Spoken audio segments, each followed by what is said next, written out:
Hey, my friends, I'm Matt. This is the 10-Minute Bible Hour podcast, and I love sports, and one of the reasons that I think I love sports so much is that it's scheduled, actual, real-life drama. I go and watch The Mandalorian on TV, which I love, but the drama is artificial. Like, I know it's going to work out, even if we end on a cliffhanger with this episode or that episode. Like, in the end, there's going to be fan service and we're going to feel good because I know the genre and I know how it works. Whereas if I go into a football game rooting for the Colorado Buffaloes, or the Denver Broncos, or the Denver Nuggets, or the Colorado Avalanche, I don't even bother trying to root for the Colorado Rockies anymore. I don't know what I'm going to get. They could surprise me. They could dazzle me. A great player could make more great plays. And that unscheduled, no guaranteed outcome drama is really fun. But it also lends itself to this fascinating human social phenomenon, the "what have you done for me lately" phenomenon, where it doesn't matter how good somebody has been in the past, you're still like, hey, you got to show me something. Peyton Manning, late in his career, the guy's a legendary quarterback playing football for the Denver Broncos already, but he has a pretty rough last season. I mean, I suppose everybody wishes their rough final season could end in a Super Bowl victory, but people were hitting him left and right every week with the old "what have you done for me lately" thing. And Peyton Manning, who had held almost every record for quarterbacks at that point in history, still had to go and face the media and the fans and the talking heads on the radio every week and explain, why he's trying his hardest and things didn't go exactly the way you want. And you could tell he wanted to remind them, like, you guys remember all that stuff that I did before? That was awesome. The stuff that caused you to even imagine that you could have these expectations for me. Like, I'm still that guy.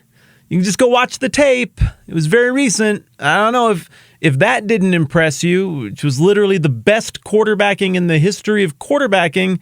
I guess I don't know what is going to impress you, but he never said that. He retained his dignity for the most part, and it's part of the reason I'm a really big fan of that guy. Likewise, in Matthew chapter 12, Jesus is getting hit with the old "what have you done for me lately?" Yeah, well, maybe you're cool, but you're going to need to prove it again mentality. And the way we get to this is fascinating because the religious leaders are getting embarrassed at every turn in Matthew chapter 12. They look like chumps when they go and pick arbitrary, nonsensical fights over things that are either A, harmless, or B, obviously redemptively good because of what day of the week they happen on. And after those two Sabbath controversies, Jesus is like, cool, like if y'all want to murder me over that, I guess I don't want to be murdered right now. I'm just going to go out in the country or something. But people have Jesus fever, so they follow him out there and they want to see what he's doing. And Jesus heals a demon-possessed guy. And the crowds are like, dang, I can tell you what have you done for me lately. You've done amazing things that break the laws of time and space right in front of my eyes, and they all look like the things that were supposed to happen with the Messiah, who would be the centerpiece of God's redemptive plan, and therefore I'm starting to suspect that you might be the Son of God, the Messiah, the one who straightens all this stuff out. But the Pharisees are like, no, all that good stuff you're doing, that's by the power of Satan that you're doing things that countermand the orders and effectiveness of Satan. And Jesus is like, well, that's stupid. And he refutes it very nimbly and very quickly. And then he pivots to the offense, as we've looked at over the last couple of days. And he's like, you guys have seen the incontrovertible, miraculous work of God right in front of your faces.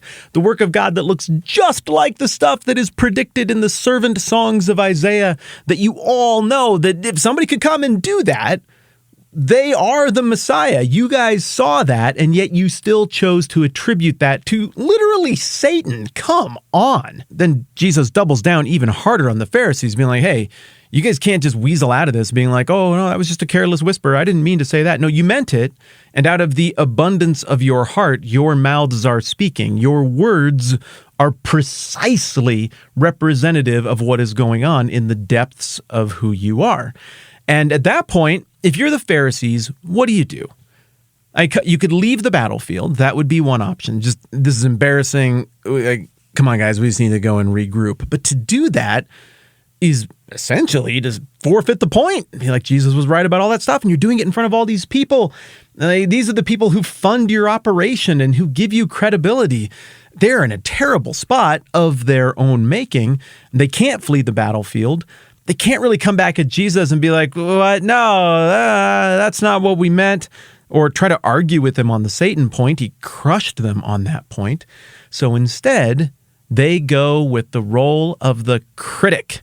Well, your last film might have been good, but how's this one looking? Well, you might have played football really well for the last 12 seasons and set all the records, but what have you done for me lately? So they try to save face and recover the point with the what have you done for me lately technique, which goes like this, starting in verse 38, and that's the only verse we're going to get through today. Then some of the Pharisees and teachers of the law said to him, "Teacher, we want to see a miraculous sign from you." And on the surface, that might sound nice, but we're going to break down why it's actually a dumpster fire here in just a second. But let's start with a narrative question. When is this happening?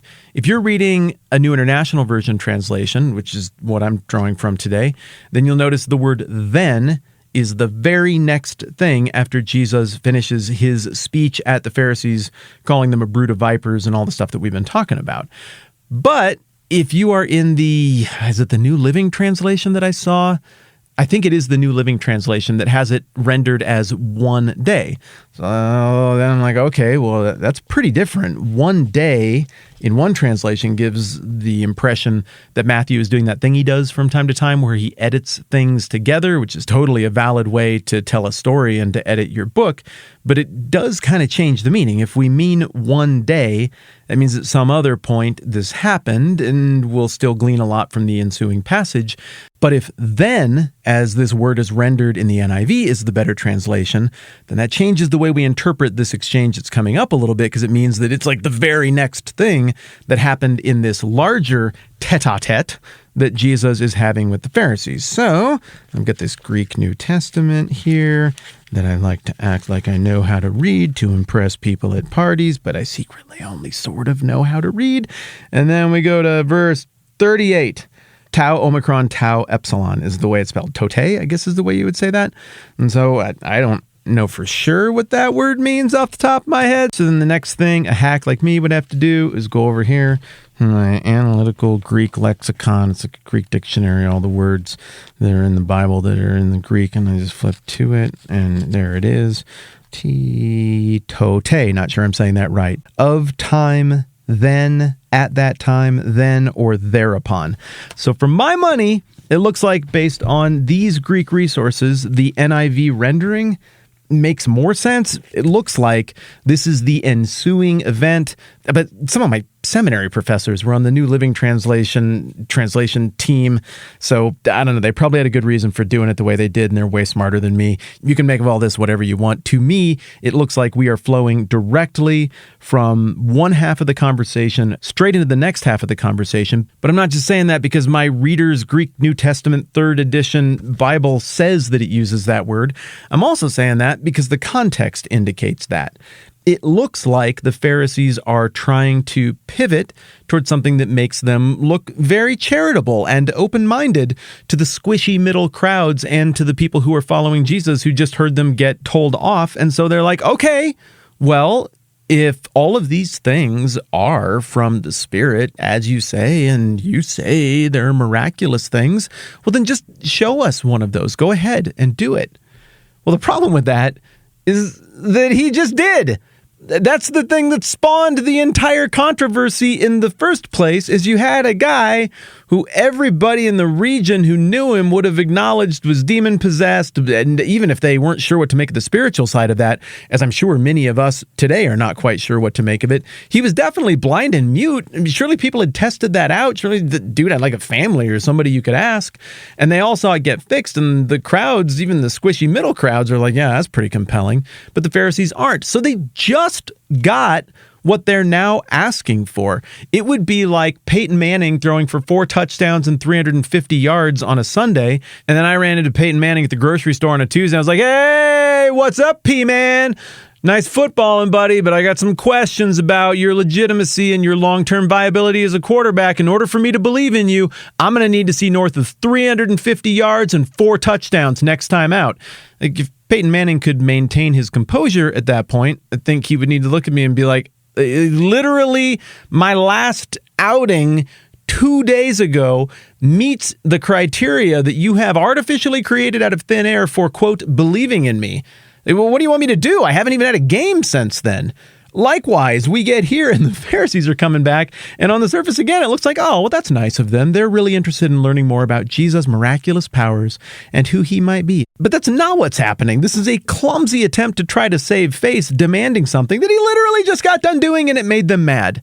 So if you think about the situation here socially, and if you can imagine being in Jesus' shoes, I can imagine that you would need to take a very long series of deep breaths and count to 10 to try to cope with this level of idiocy and goofy, utterly transparent, false, manipulative behavior. Bottom line, as I've said before, I really do feel a degree of empathy toward the Pharisees, but this is an awful showing, and they are coming off as clearly the bad guys and clearly in the wrong in this passage. We're hitting pause there. I'm Matt. This is the 10-Minute Bible Hour podcast. Let's do this again soon, my friends.